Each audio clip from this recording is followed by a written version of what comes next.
Good morning, and thank you for joining me this Sunday morning.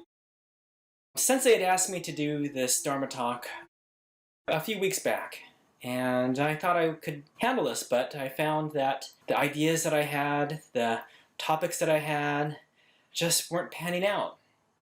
I had spent a lot of time typing out different ideas, different thoughts, and they wouldn't quite circle around the way I wanted it to. I wanted it to relate to Buddhism in some ways. I wanted it to kind of make sense and be relevant in people's lives, but they often ended up in dead ends. And so it took a while, and finally I got a topic that I was able to do a lot on, and I wanted to emphasize a lot of different things on it. And it was what I did this summer with my scout troop. And I found that the topic was just so robust that I ended up with a 45-minute talk on an earlier take. And so knowing that now nobody wants to listen to me talk for 45 minutes, I've been having to pare this down to a much more palatable 10 to 15 minutes, which is difficult to do when you want to get all these different points in. So also, this format of being on video makes it a lot more difficult too, because I found myself doing a really good take and finding when I went onto the computer that I didn't push the record button. So I blew that one just a few minutes ago. This is literally my 50th take, and I've been working on this for a little while. So instead of having a full script, I've been kind of trying to wing it a little bit because I'm paring down so much. So instead of trying to rewrite the script, I'm kind of, I know the topic and I'm trying to include everything in there. So our troop, I'm a leader of a scout troop, and I'm the Assistant Scoutmaster and Committee Chairperson of Troop 895. It's a SCOUTS BSA troop. SCOUTS BSA was formerly the Boy Scouts of America, but in 2019, they started accepting girls, and now they changed the name from Boy Scouts of America to SCOUTS BSA.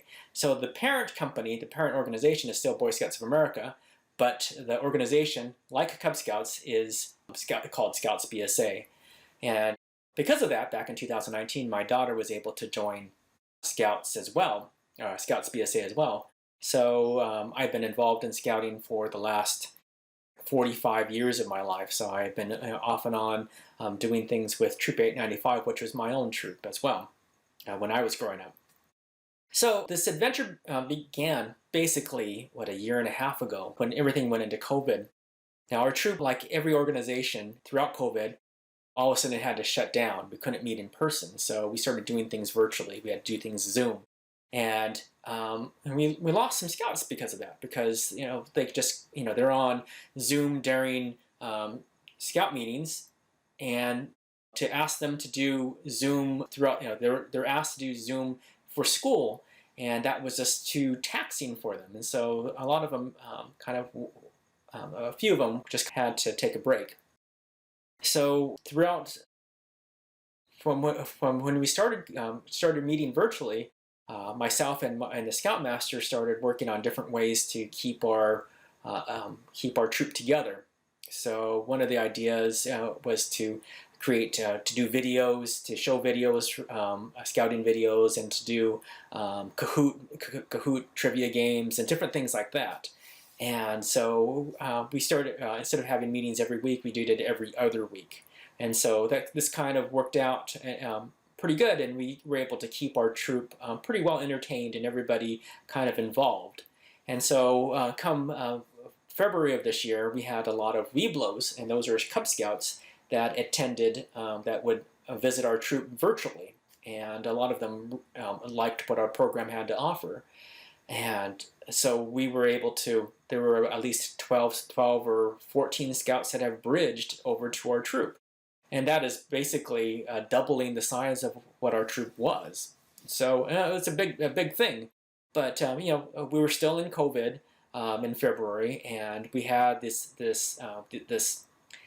this hope that by summertime things would be clear. You could see the vaccine coming in, and so I was given the task to search for a summer camp. So some of the criteria of my summer camp that I was looking for was something that was close by, something that we could get to within under 3 hours.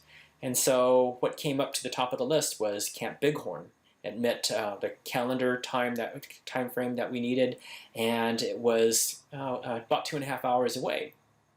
I had contacted the camp director, and he was a former scout leader, and his kids went through the scouting program, and so he knew what all these troops were going through. He knew that everybody was isolated. So he set his goal to be to make summer camp something that was going to reunify, bring together, rebuild, reconnect all these scouts, all these troops back together. Because for some of these troops, for all the troops, they hadn't really met in person. Our troop had gotten together for bike rides, for hikes, when it was safe. But during those things, we had just a limited time frame. So we were just there for the 2-hour hike, and that was pretty much it, or the 3-hour bike ride, and that was pretty much it. And that was as far as we were able to get together. So Scouts summer camp is one of the most memorable times in a Scout's life. It's a week-long event. Scouts stay in tents. They have no electricity. The Scouts are totally unwired.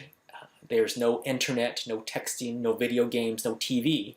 So all that they could do is, is kind of be old school and talk to each other and do the things that the camp has to offer, which the camp does have a lot of things to offer. So early in the week, our senior patrol leader set a goal for our troop, and that was to become honor troop. Honor troop would be the one troop that would accomplish all the goal, these requirements to qualify for honor troop. So you'd have to do all these requirements, and then you would have to be voted by the camp staff to be honor troop. So it was kind of a twofold thing. So our ambitious senior patrol leader set this as our goal to be honor to make honor troop out of the 12 troops that were at summer camp. So this is what we did, and some of the events that we would have to do to qualify for this was like doing service projects, doing a flag ceremony, doing grace, participating in a lot of different events, doing a skit, and showing a lot of Scout spirit. So through the week, at the beginning of the week, our ambitious senior patrol leader signed us up for flags on the first day. And we volunteered for flags because we weren't ready for it. When we got to, the first thing that we got to at breakfast time was to do flags, and they were looking for volunteers, and our senior patrol leader volunteered our troop. So without being in uniform and not really having practiced it, they were able to stumble through it and complete the first flag ceremony of the camp, and they did it, and that was the first thing signed off. That evening, he had signed up the troop during their free time to do a service project, and the service project was to paint 2 picnic tables. So these 2 picnic tables, they're regular picnic tables, wood picnic tables, but they needed to be scraped and they needed to be sanded a little bit, and then they would need to have a nice fresh coat of paint put on them. A lot of work, and 2 picnic tables among 16 Scouts, is very doable. But as they were working on it, one of the Scouts started singing, and I think it was a senior patrol leader. He started singing songs from the Broadway play Hamilton, and other people, other Scouts, were very familiar with it as well, and so they started singing as well along. And then all of a sudden, they started doing a lot of the gestures from the play, and everybody started getting into it. And this event, the service project, which is normally not very fun, all of a sudden became very fun. And so that was one of it was just kind of a I guess, a precursor or an example of what was going to happen during the week. So during the week, they have two events called the Polar Bear Plunge. And during Polar Bear, you have to go out to the pool at 5:30 in the morning. And so normally we don't have a lot of scouts that want to participate in that. But for some reason, our senior patrol leader was able to fire up our scouts. Our scoutmaster was able to encourage, to get a lot of buy-in to do this, because we wanted to take full advantage of summer camp. So we had more than half of our troop go out to the Polar Bear Plunge, splash each other with water, dance around in the water, swim across in the water, and this is all at 5:30 in the morning. Yell at the top of our lungs to the whole campground, and slowly our troop started to kind of bond. We had another event that we had during the week was this thing called the Amazing Race. It was set aside on Wednesdays, in which the troop would get together. Each of the troops in camp would have events that they would go through, 6 or 7 events that they would go through during the day. Some they were archery. Some were doing archery. Some of them were swimming and playing soccer, doing problem solving, water events. So there were these different events that they would attend, that the troop would work on, and they would work on as a group, and it would be a team building thing. But the final thing that we had to do was the zip line. Now the zip line over at Camp Bighorn is about, I think, 150 feet, 150 yards long, longer than a football field, and it starts at one of the highest points in at the campground, and it ends up you end up going across the quad, and you end up going across the pool. And so there's a lot of apprehension among our scouts, but the scouts started to, you can see the scouts as everybody's gearing up. They have the harnesses put on, and we have our helmets put on, and you could see some of the scouts and some of the adults kind of quite scared. And it was great to see so many of the scouts start to support each other. They started to kind of encourage each other, trying to give different techniques on how to handle this kind of stress. So they finally worked through it. And as each scout kind of went up there, they found words of encouragement from each other, and they were very supportive of each other. And they found that they were able to accomplish that. So everybody, our whole troop, were able to do this, was able to do the zip line. And if you were to ask me at the beginning of the week, how many of them would, if I was to ask the scouts, there would probably be at least 5 or 6 scouts that would say, hey, I'm not going to be doing this. But after supporting each other, they were able to accomplish this goal of doing the zip line. As we moved along, one of the tasks that we had to do was do a skit, and that would be a skit for Friday's campfire. During the week, our campsite was, for the whole the whole week, our campsite was the farthest campsite from the dining hall. So during lunchtime, since we had maybe about an hour and some change break, just a little bit more than an hour break during that time, the scouts had decided that they weren't going to walk 10 minutes or 10-15 minutes to camp just to walk back to the quad to do their merit badges. So they all kind of most of them hung around the quad during that lunch break. And so, from the end of lunch to when their merit badges would start. So during that time, since most of our scouts were there, they would go to the trading post and get some candy, get some Skittles, and share it with each other. And they would be chatting under the tree, and because they weren't able to go into their tents or hide out and separate each other. So rather than being apart, they just kind of chatted with each other. This led to working on the skit that they were supposed to do on Friday. So the senior patrol leader, the 2 senior patrol leaders got together. From the girls' troop and the boys' troop kind of got together, and they worked on it. Some of the older scouts worked on it, and they came up with a skit. And the skit was, what was special about the skit was that they wanted to make it all inclusive of everybody. All 16 scouts in the troop would be able to participate together. So they tried to keep it hidden from the adults, and they finally were able to. They practiced kind of behind some of the buildings or behind some of the trees, and so they were preparing for the Friday campfire. So throughout this week, we had worked on trying to get the honor troop, and our senior patrol leader wanted to do another couple of service projects, and so the scouts had to give up their Thursday free time, in order to accomplish 2 more service projects. So we really worked hard, or they really worked hard to clean up the arena where the campfire is, and to make another trail.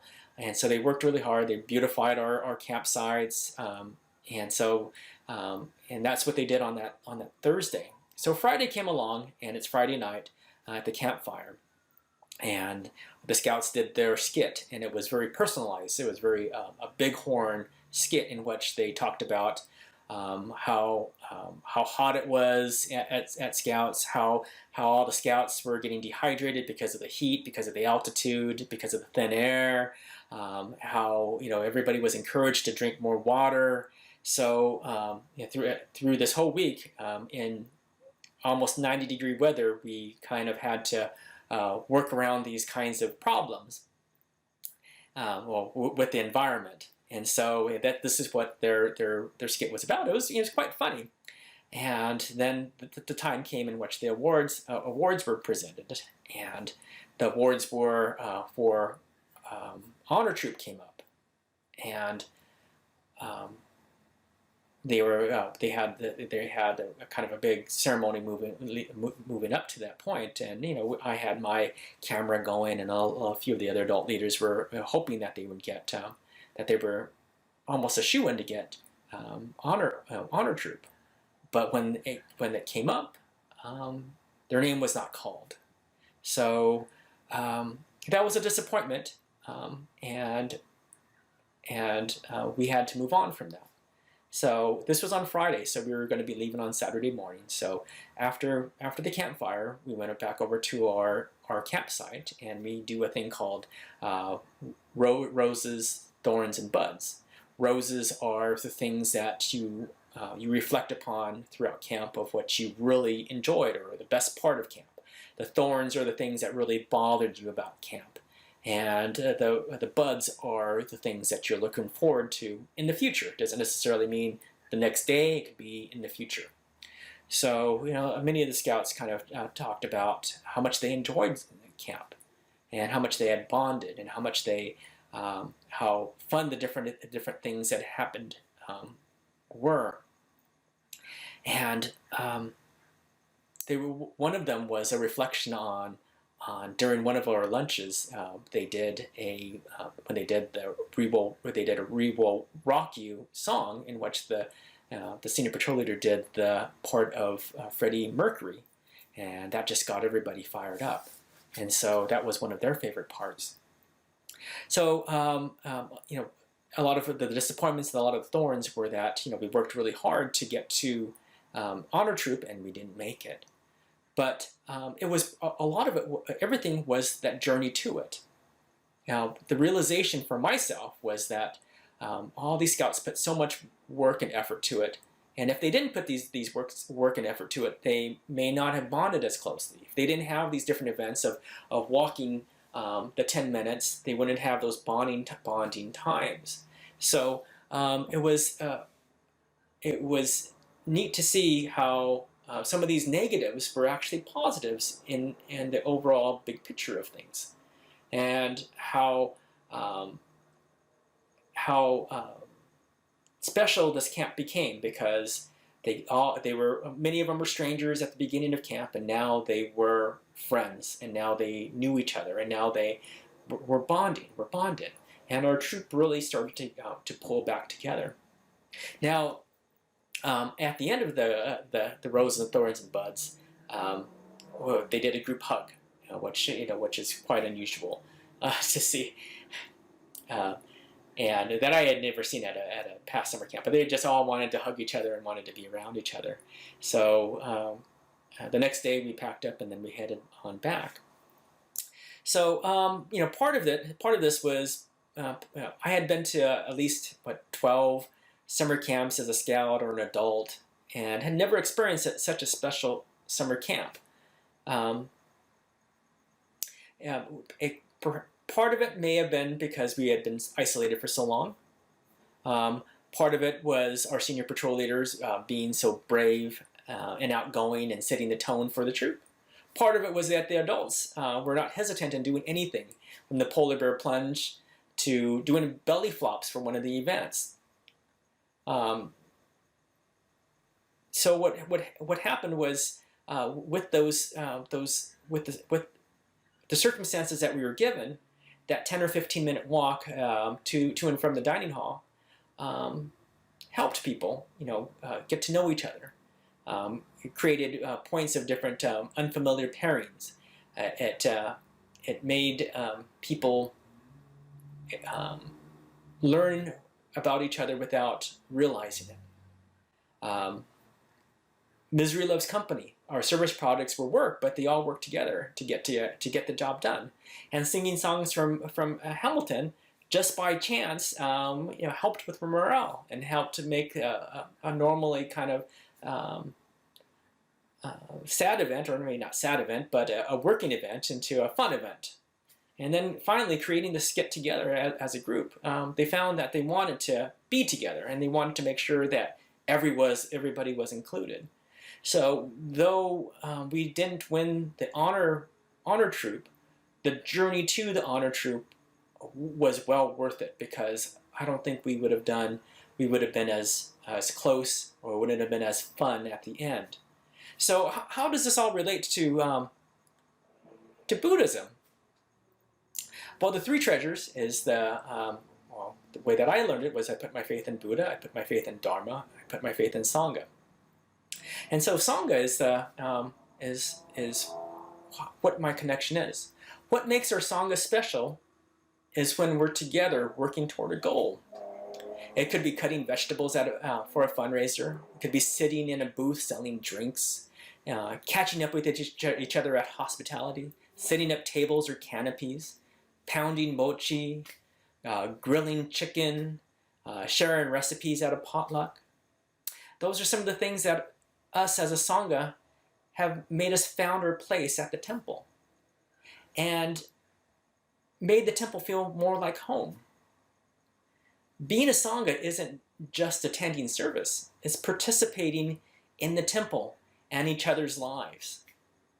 And as a troop, we were able to keep those things together through Zoom during the pandemic, but it was being together in person that reminded us how important it is to share our lives and experiences with each other.